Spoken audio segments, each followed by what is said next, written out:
If MCP was the one thing that you wanted to learn in 2025, MCP-UI is the one thing you're going to want to learn in 2025 and 2026. It's not quite here yet.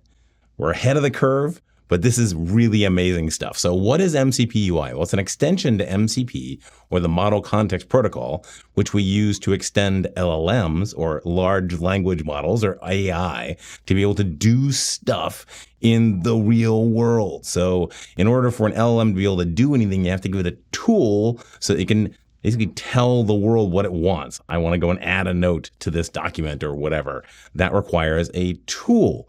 And MCP is a great way to package tools. The only problem with MCP was that you could only really return text or JSON out of an MCP tool. Now we can return UI, full HTML, JavaScript, iframes, and this really interesting remote DOM that Shopify is using to actually embed cards coming out of their MCP tool stuff. Is really, really cool. What we're going to do in this video is I'm going to show you how to do this on TanStack Start. We're going to create an MCP-UI server, and then in a subsequent video, I'll show you how to do MCP-UI on the client side.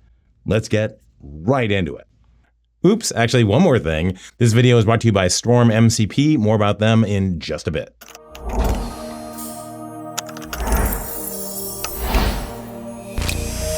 All right, so I'm going to start with our TanChat example. I have refactored this a little bit, but this is what you'd get if you did pmpx create start app and then selected TanChat as the example. You can see over here that we have a guitar set of pages. They've got some detail, and you can go over here into the chat and you can ask it for a recommendation on something. For example, you can ask it to recommend an acoustic guitar. So it uses one tool to go and check the inventory, and then it uses another tool to say that I want a card in this spot, but it's really up to the UI to actually render that tool invocation of the card the right way. So we are getting some ability to do UI, but it's not formalized. What we want is we want a way for a tool to be able to say, here's my HTML, render it in this spot. So now you understand the data that we're playing with. What we want to do in this video is add an MCP endpoint to this server and then have that server return UI resources. And we'll be able to preview those using the MCP-UI Inspector and also Goose. So let's try this out. So if I go into Cursor, the current state of the code has in routes API MCP. It has an MCP server already in here. So let's just take a quick look at what that looks like. So we bring in the MCP server definition from the Model Context Protocol SDK.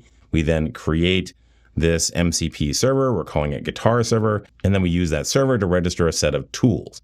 In this case, all we're doing is get guitars, and we're just returning a JSON stringified string of our current guitar database. Then we're using TanStack starts, create server file route to create an API endpoint. And we're putting the handle MCP request function onto the post method. Handle MCP request just handles building out the streamable transport that MCP requires. You can go check out that code and the GitHub link in the description right down below. All right, so now that MCP endpoint is actually up, let's go bring up the inspector. So this is actually a fork of the original MCP inspector that is specific to MCP-UI. As I say, we are at the bleeding edge on this thing. So we're out about 6 to 12 months away from this when it really hits. But that's where you want to be in your career. You want to be understanding this stuff kind of way ahead of the game. All right, so let's bring that up in my browser. You can kind of see here that the formatting is a little messed up. But what we want to do is select streamable HTTP from our transport types. So now we're connecting to that endpoint. It's just a JSON RPC 2.0 endpoint. And one of the things we can do is ask it to go and list its tools. You can see it over here. We call tools list, and we get back the list of tools. In this case, it's just get guitars. I can run that tool, and I can get back my JSON payload. Awesome.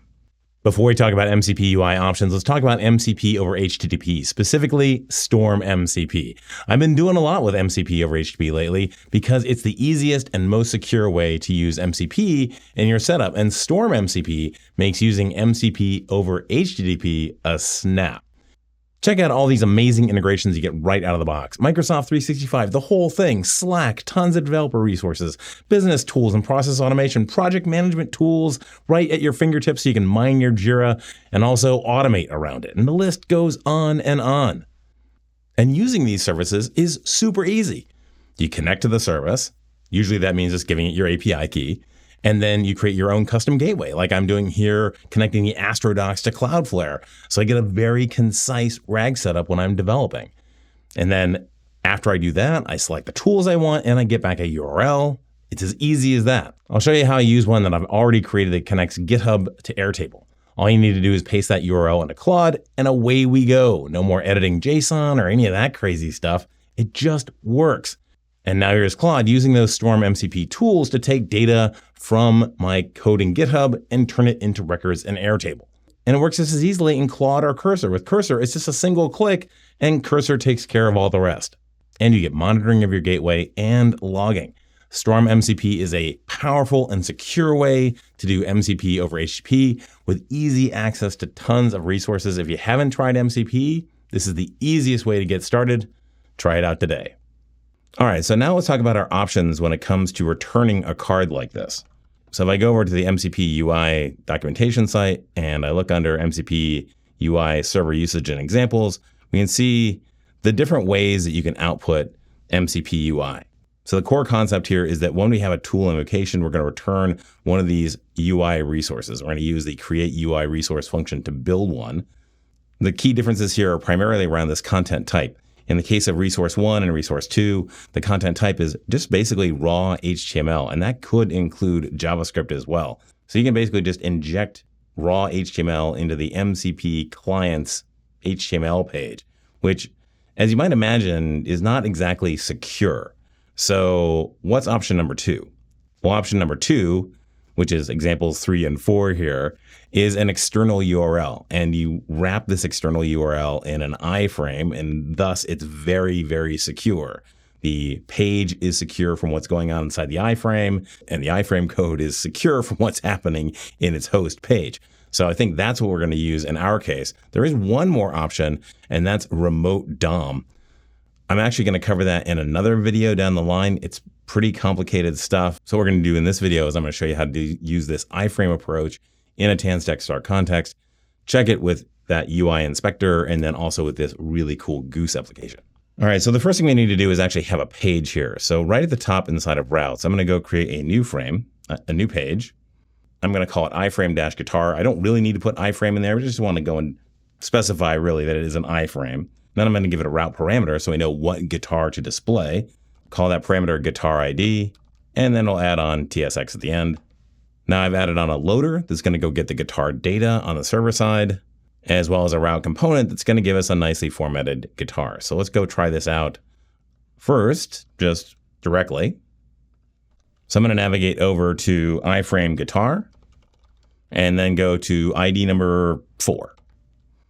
There you go. Nice, good looking guitar right in our frame. Okay, so now let's wrap this in an MCP-UI server tool. To do that, I'm going to go back to our MCP route, and I'm going to register a new tool called recommend guitar, and recommend guitar will visually recommend a guitar to the user. Now to implement that, I need to bring in this create UI resource function that I brought in earlier. And then I'm going to use that down in my guitar recommender tool to point at my iframe that I just created. And I'm going to take that guitar ID that we bring in as a parameter, and that's going to be our iframe URL. All right, now let's go over to our inspector and try it out. All right, once again, I'll connect, I'll list tools, and now I've got recommend guitar. Awesome. Let's get the ID. We'll do 4. And there we go. We got our racing guitar iframe right in place there. All right, now let's try this out over in Goose. So if you haven't tried out Goose, I really strongly recommend this. It's a really cool UI for trying out MCP stuff and just chatting in general. I'm going to add on an extension. And to do that, I'm going to select Streamable HTTP. I'll call this my guitar server, specify my endpoint as the exact same endpoint as we did before, and then simply just add extension. Now it's up. Awesome. Let's go and create a new chat and try it out. So I'll ask it to recommend an acoustic guitar. I'm on Claude Sonnet 4.0. Let's see how it does. All right, it's called our Git Guitars. Fantastic. And it's created an iframe in place. That is really, really cool. Honestly, this is more than I thought I'd be able to show you from just a couple weeks ago. MCP-UI is really taking off.